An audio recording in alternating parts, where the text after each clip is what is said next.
Este día se cumple un año del inicio de la llamada Operación Especial de Rusia en Ucrania y de un conflicto internacional de tal magnitud que no se había visto desde la Guerra Fría. Y es por eso que hablaremos sobre un capítulo poco conocido de la historia de este conflicto, y es el origen, aquella semilla que empezó básicamente a germinar en lo que terminó estallando el 24 de febrero del 2022.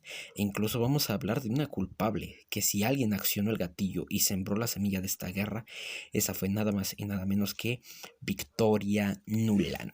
Esta mujer fue asesora del ex vicepresidente de los Estados Unidos, Dick Cheney, el promotor de la invasión estadounidense a Irak, y ella era también una ferviente creyente de dicha invasión y también de la ocupación estadounidense de Afganistán.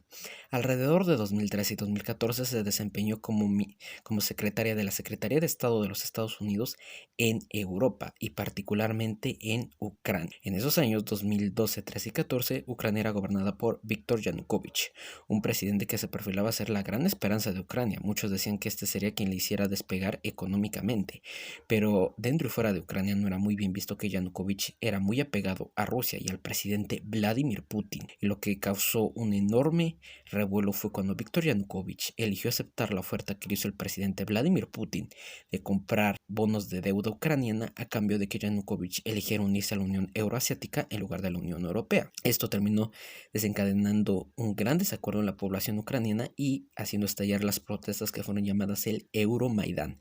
Enormes protestas ante tal decisión de Yanukovych que al final se convirtieron en protestas contra el propio Yanukovych.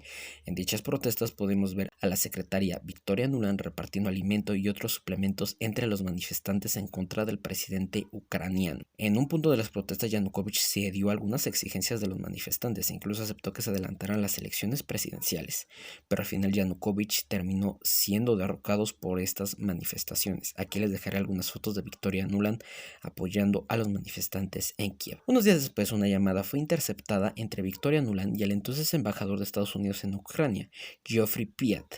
En dicha llamada hablaban sobre lo que sucedía en Ucrania y hablaban contextualmente de poner un gobierno más afín a los intereses de Estados Unidos en Kiev, pero Piat le decía a Nuland de que debían de consultarlo con los líderes de la Unión Europea, a lo cual Nuland respondió mandando a la Unión Europea a un lugar o palabra altisonante. Pero así decían, alguien más leal a los intereses de Estados Unidos.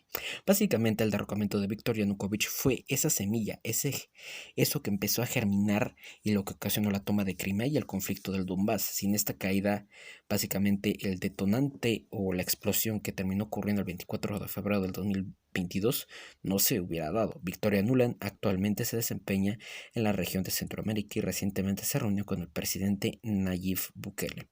Pero aquí lo tenemos. Ella es la responsable de dicho conflicto y no, esta información no la saqué solamente de RT, sino que hay una nota en la BBC que habla sobre cómo Nuland interfirió en la caída del presidente ucraniano. ¿Ustedes conocían de este capítulo? ¿Qué opinan del papel de la señora Nuland en dicho conflicto?